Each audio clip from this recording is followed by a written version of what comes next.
Hey everybody, it's Zulfur here. Now, I don't normally make videos like this of me just talking into the camera, but I feel like I need to chime in on this topic. Because I've seen people talking about this, a lot of them really unsure what this actually means, and by this I'm talking about the recent acquisition of all of the Planetside intellectual property. It's inclusive of all the Planetside games, Planetside 1, Planetside 2, Planetside Arena, etc., and all of its related IPs. Kamikaze78's video does cover all the basics of what's actually happened here, and I highly recommend watching that before watching this, because it sheds a lot of context on what I'm going to talk about, and that's also linked below, so go check that out.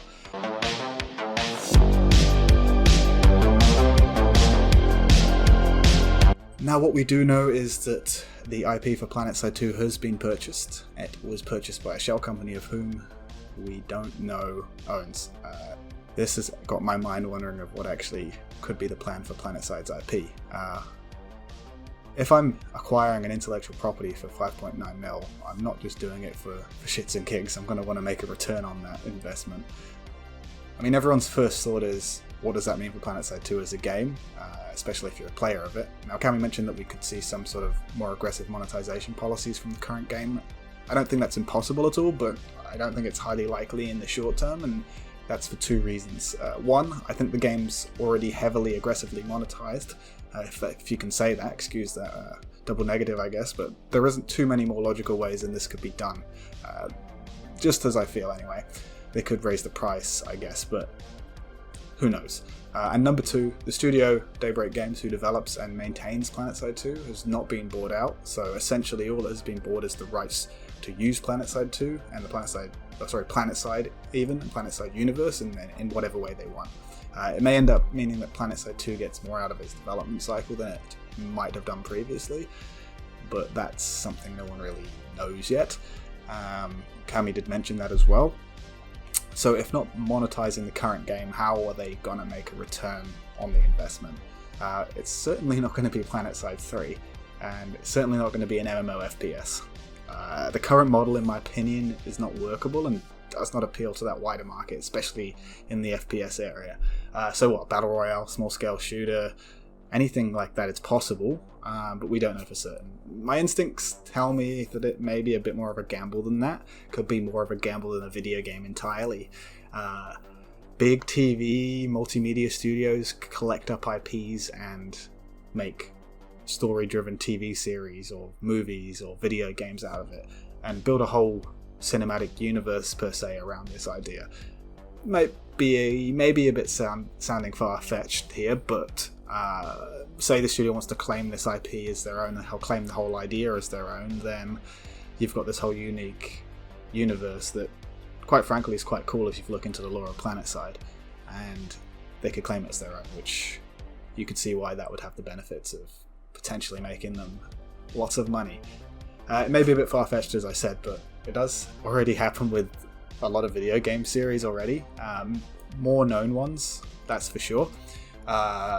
You say could be far-fetched because they would have to take a known brand and put it out there. But if you have a big company like Amazon or Sony who has a big marketing team, they could market this idea as their own. So it's not so far-fetched when you start thinking about it. This has been done for other bigger games such as Halo or The Witcher, but I don't expect anything to happen instantly. I don't even expect anything to happen with Planetside 2 in its current form, aside from maybe the aforementioned increased sort of dev cycle that Cammy mentioned in his video. We may get some more out of the game, but I guess we don't know yet. I guess the point of this video is no matter what you think is logical and would work, it is probably not going to happen because they've probably got their own way of how they wanted to make money. I just wanted to clear that up. Whether it's increased monetization policy or new updates, I don't expect anything logical to happen here. I just wanted to firm this up because people were discussing, oh, that's not going to be good for the game and not good for that. What they're going to do is what's going to be good for their pockets, and that's how big companies think. I just don't expect anything to happen instantly anyway. But unfortunately, these mysterious companies who acquire these IPs is going to want to return, so we're going to have to see something about that in the future. They will want to return, and that is a fact. So to answer the question, what really is in Planetside's future? Probably nothing straight away, but in future we could see an interesting expansion of the Planetside 2 universe. Could potentially get some more life out of the game, or sorry, should I say, we may see an interesting expansion of the Planetside universe in general. We may see potentially some more out of Planetside 2 as a game in terms of the dev cycle. Potentially those aggressive monetization policies, an increase in price, something like that, so they can continue milking the cow. But who really knows? This is me just speculating. Thanks to Kami, who gave me the idea to just speculate on this after I watched this video. I don't really do this kind of thing often, but if you did like hearing my somewhat biased opinion, let me know. Aside from that, let me know what you'd do if you just acquired the Planetside IP. What your next move was. I'd probably do a TV series, that'd be kind of cool. But yeah, that's all. Catch you next time. Thank you.